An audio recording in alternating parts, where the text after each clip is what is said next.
स्वागत है दोस्तों आपका R2 स्टडी टीम पर। जैसे कि आपको पता है कक्षा 7वीं बेसलाइन टेस्ट चल रहे हैं। विषय विज्ञान का आज हम देखने वाले हैं अत्यंत महत्वपूर्ण प्रश्न। इस प्रश्न पत्र में हम देखने वाले हैं, आपको फुल सॉल्यूशन इस वीडियो में मिलने वाला है, तो आप वीडियो को बिल्कुल भी स्किप न करें और वीडियो को अंत तक देखें। तो चलिए देखते हैं पहला प्रश्न आपका क्या है। आपके 4 रिक्त स्थान दिए हुए हैं, उनके आपको आंसर लिखना है। इस वीडियो में लिखित सहित आपको आंसर बताए जाएंगे। तो पहला आपका क्वेश्चन है, जीवाधारी कितने प्रकार के होते हैं? लंबाई का ऐसा ही मात्रक है, यह अपने समान जीव उत्पन्न करने की क्रिया कहलाती है। जब सूर्य पूर्व दिशा में है तो आपकी परछाई दिशा में बनेगी। तो इनके आंसर हैं, पहला आपका आंसर हो जाएगा 2, और इसी प्रकार आपका दूसरा आंसर हो जाएगा मीटर, फिर तीसरा हो जाएगा प्रजनन, फिर आपका हो जाएगा पश्चिम। तो इसी तरह आपको आंसर लिख देने हैं। फिर आपका अगला प्रश्न है, दिए गए पदार्थों में से कौन जल में घुलता है और कौन नहीं घुलता? तो हमको बताना है शक्कर, मिट्टी, नमक, रेत और कोयला, लकड़ी का भूसा। पदार्थ का नाम लिखना है, पदार्थ का नाम लिखा हुआ है, और घुलता है या नहीं घुलता ये हमको बताना है।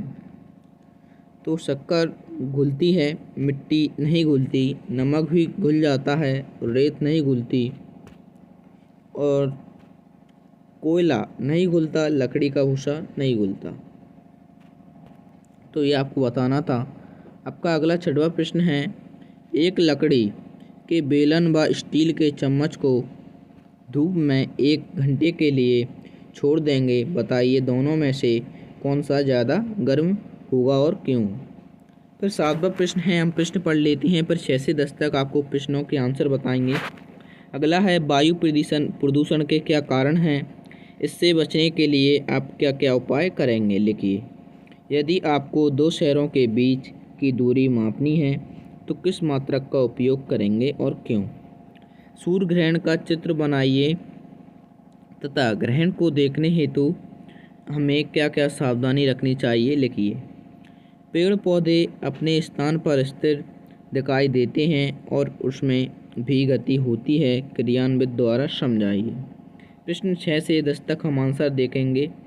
तो आपका ये पहले का आंसर है, लकड़ी के बेलन व स्टील के चम्मच को धूप में 1 घंटे के लिए छोड़ेंगे तो स्टील का चम्मच ज़्यादा गर्म होगा, क्योंकि स्टील धातु है और धातु ऊष्मा का चालक होता है, जबकि लकड़ी ऊष्मा का कुचालक होती है।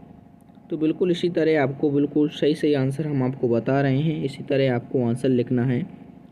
फिर आगे है आपका अगला प्रश्न 7वें का आंसर है, जब वायु में वाहनों, कारखानों आदि के धुएं से हानिकारक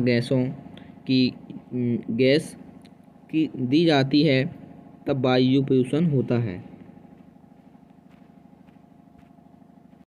तो आपको आंसर लिख देना है, वायु प्रदूषण से बचने के उपाय। कारखानों की चिमनियाँ ऊंचाई पर बनी हों, वाहनों की नियमित जांच करवाना चाहिए, प्लास्टिक की वस्तुओं को खुले में नहीं जलाना चाहिए। तो इसी तरह आपको लिख देना है। फिर अगला आपका प्रश्न है 8वां,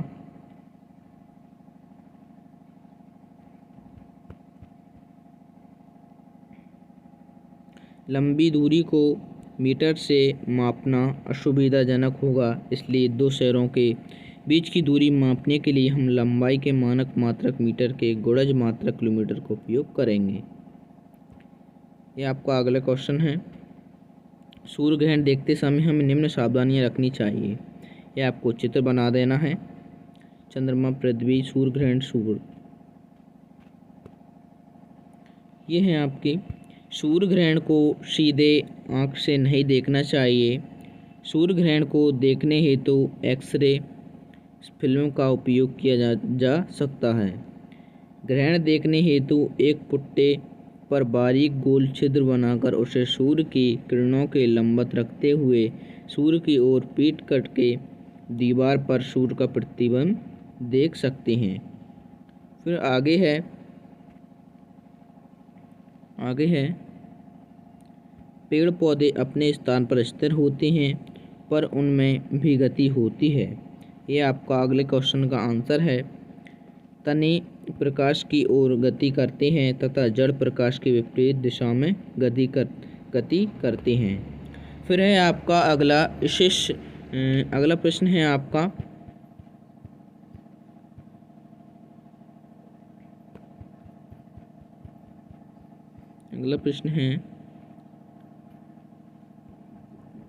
पेड़ पौधे अपने स्थान पर स्थिर दिखाई देते हैं पर उनमें भी गति होती है, क्रिया विधि द्वारा समझाइए।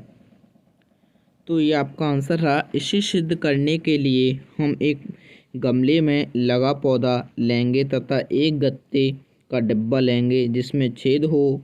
गमले में लगे पौधों को छेद वाले डिब्बे में रखकर धूप में रख देंगे। 3-4 दिनों पश्चात हम देखेंगे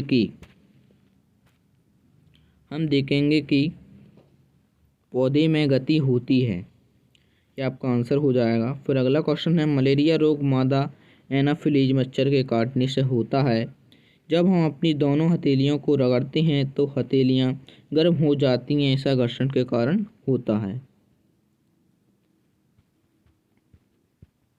फिर आगे है ये आपके चित्र दिए हुए हैं दरवाज़ा खिड़की श्यामपट्ट, ये आपको बना देना है। फिर है आपका प्रश्न अपनी कक्षा का नक्शा बना जिसमें दरवाज़ा खिड़की और श्यामपट्ट को संकेत द्वारा दर्शाइए। ये हमने दर्शा दिया है। निम्न अक्षरों को दर्पण में देखने पर प्रतिबिंब कैसा दिखाई देगा। तो इसका आंसर आपका ये रहा।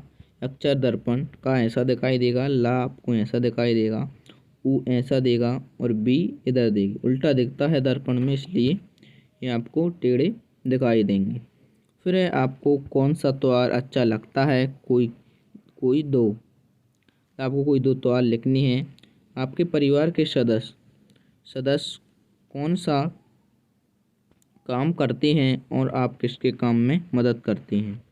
दिए गए जंतुओं को कितनी टांगें होती हैं तथा वे एक जगह से दूसरी जगह कैसे जाते हैं। मेढक, गाय, तितली, इनकी आपको लिखना है। तो ये आपको लिख देना है।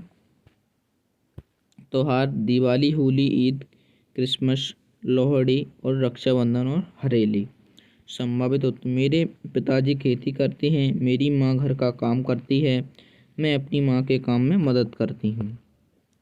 अगला क्वेश्चन आपको इस प्रकार लिख देना है। मेढक के 4 पैर होते हैं, वह एक स्थान से दूसरे स्थान तक कूदकर जाता है।